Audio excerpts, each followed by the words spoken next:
when I stumbled upon the Museum of Natural History. That felt like a really appealing place to invest some time and creativity. So, entering the museum, it to me, the impression was that it was almost a museum of a museum because it had all these layers of history, both in its display, literally going through time, but also when renovations had been made and updates of information. And so the project dives into those themes and looks at the subjects behind the glass and how those animals relate to the performers and also the audience on the other side of the glass. In general, my work is interested in creating a practice of noticing things more.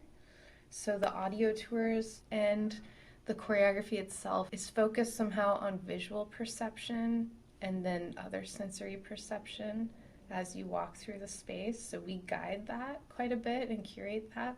I have a bachelor's of science in biology, yes. So I have taken ornithology, mammalogy, animal physiology.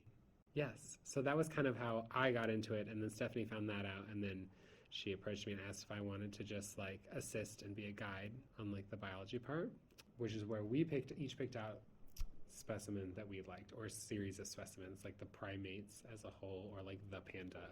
And I just kind of went to town on like biology facts. And then now we're in the process of mixing fact with fiction. So what I've done research-wise for the project is trying to mix some of the like hard science of it with the like kind of whimsy of the art.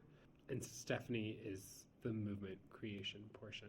The evolution of these animals and how our link to them through our own bodies is interesting to me.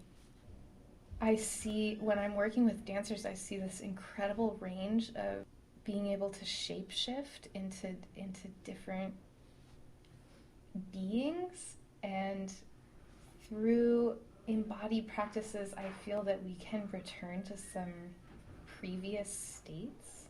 There's like this voyeurist feeling where the audience is watching a character watching something else, or at work doing something else, instead of the character performing directly for the audience member. The Mammal Hall project, I'm wanting to touch on a similar feeling to that, although I think we kind of morph, the performers morph into very different states throughout.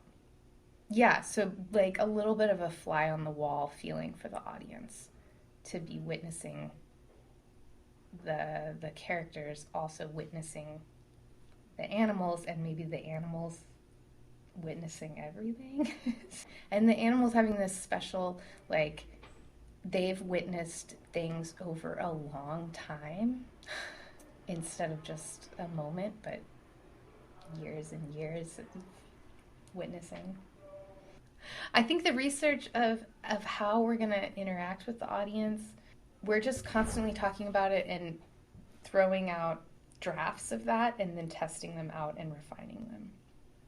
I'd love for the audience to leave the performance with a heightened sensitivity of their surroundings, noticing the building more, noticing the expressions and features of their friends or strangers' faces. And bigger than that, maybe taking into consideration their relationship to the environment, to animals and creatures and living things. You know, my ultimate hope, again, is that they leave still clicked into that and, you know, really moving their head and looking at the details around them or the bigger picture around them. That shift in perception is really powerful. I think can also start to lead to empathy and a different understanding of your position